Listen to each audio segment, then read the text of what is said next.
I'm your host on Inside Vietnam. This is a fantastic market because of the strength of the population. You have to Vietnamize your content here. I would tell them to come on board, tell them what they like, or give them what they like. Vietnam is a very, very dynamic and exciting market.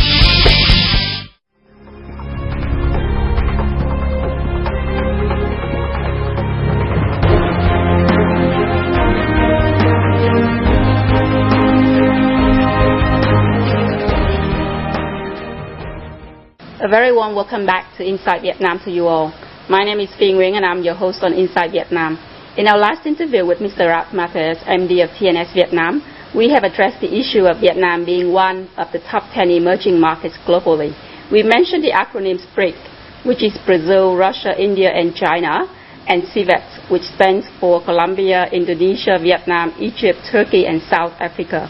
Well, there are a lot of economic factors involved in identifying prominent emerging markets, one of which is certainly the extremely young population, one of the key drivers of economic growth rate. We are joined today by Ms. Hoa Mai, Research Director of the Nielsen Company, who will be unveiling a lot of the myths about the young consumers of Vietnam. Hoa will take us on a journey to gain insight into the attitude, values, beliefs, aspirations, and most importantly, product and brand selection of one of the key market segments in Vietnam, one that holds Vietnam's future consumerism. Good day to you, Hoa, and thank you very much for being on the show with us. My pleasure. Well, as you may have been aware, global emerging markets share very similar characteristics in terms of youthful culture. Mm-hmm. Take, for example, the countries that I have been to. China presents about 51% of the population under 30. India about 54% under 25, and Turkey about 46% under 25. So those are really phenomenal figures. And Vietnam has no exception. Vietnam has got a 55%. What is your impression towards this figure? Well, it's not really surprising because everybody has been saying that Vietnam has very young population. 55% of Vietnam population are under 30 years old. Mm. And if you look at 13 to 30 years old, that's probably about 35% of total population. So, in your opinion, do you see similarities and differences between the youth group across the emerging markets in the world? Yeah, from my experience working with marketers from neighboring countries like China or Thailand or India, mm-hmm. they all share the same perspective that mm-hmm. young consumers are the most diverse, fast-changing, and also complicated subgroups. They are in the transition stage from traditionalism to westernization, mm-hmm. From collectivism to individualism. But wherever you go, then the young consumers still represent a huge potential for marketers. And I understand that youth is defined as people from 13 to 30 years old. Is that the case for the Nielsen Company? Yes, definitely yes. Isn't that trying to bundle the very different groups within the 13 to 30 years of age into one umbrella and saying, okay, if I'm a teenager or I'm a 30-year-old sort of youngster, I share the same characteristics and values? 13 to 30 years old is quite a wide age bracket, right? And that's why in Nielsen and in many other studies that we do at young consumers, we tend to split them into three groups. One is teenagers from 13 to 17 years old, and then we have 18 to 22 years old who are more likely to be young adults who are still at university, and then 23 to 30 years old who have entered the workforce.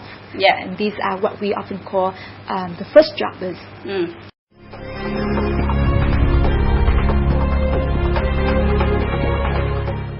So you actually categorize the 13 to 30 into three different subgroups. Let's talk about the first one, which is my favorite. Right. Teenagers. That's my favorite too. And these are kids probably in secondary and high school, not studying very hard or studying very hard, I don't know. What are the characteristics of this group, do you think? Well, Vietnamese teenagers are the most impulsive and the most experimentative group of consumers. As you said, right now their priority in life is to have fun rather than studying. I like that.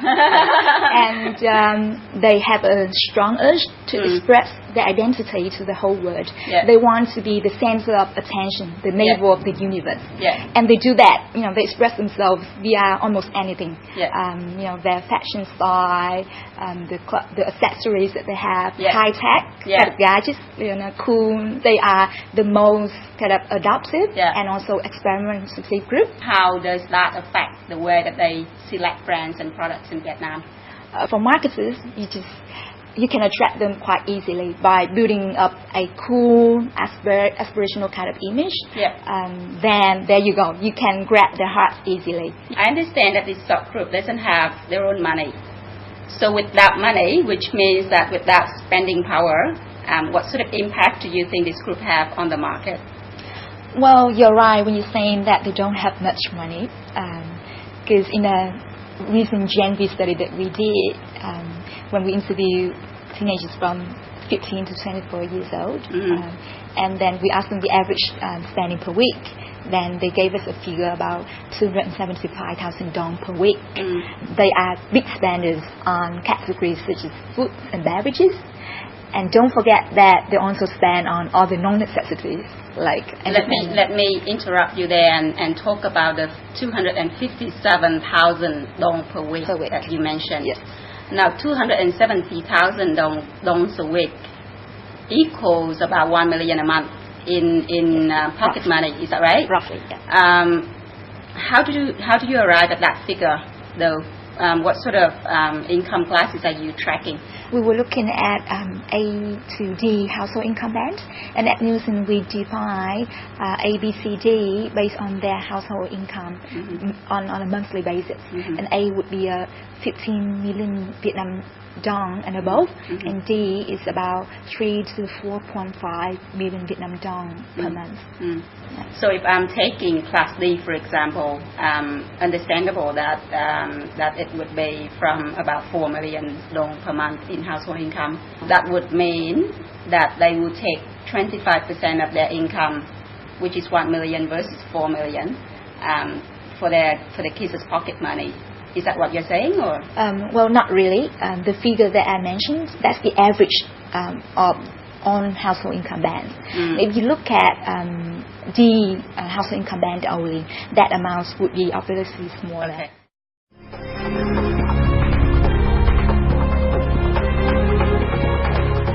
Let's move on and talk about the second subgroup that you mentioned, the young adults from 18 to 22 years old. So what have you got for me to talk about this particular subgroup? Well, yes, they're still young, but they are less impulsive than the teenagers, of course, because they are now at university. So and they're more mature, you're saying. Exactly, yeah. And they want to portray themselves as grown-up adults. So the frivolous needs of being cool and being made a center of the universe has been replaced by maturity. Exactly. That's what you're saying. And how does that affect the brand and product selection of this particular subgroup? Well, because they now care more about quality. So you just can't fool them around with a cool kind of imagery. That's not enough, because they will question what's in it for them. So for marketers, you need to be ready with a good product story. So tell them about the ingredients, the benefits, what's in it for them at the end of the day. And then wrap it up with an attractive, aspirational kind of imagery. When you mention the word quality, do you mean that the product has to have certain level of quality level, or is it more towards delivering the benefits that will suit them in their particular needs for their stage? I think it's both. It's both promising good quality and also delivering it up to the expectations. The key influences on their purchase decision would be word of mouth. And word of mouth here would come from their peers, the friends, the circles of friends that they have. And then TVC, or what we call the TV advertisements, would be the second most influential. So for this particular subgroup versus the teenagers, they are both under peer pressure, are you saying? Peer pressures are common across all age brackets in Vietnam. So having said that, is this particular subgroup having any significant impact for advertisers in Vietnam? For advertisers and marketers, as I said, quality is the key focus on top of the imagery. They are in the transition stage, right, from teenagers to working adults. And when they become working adults, they will have more financial power to spend. So it's still critical to grab them, include them in the target consumers.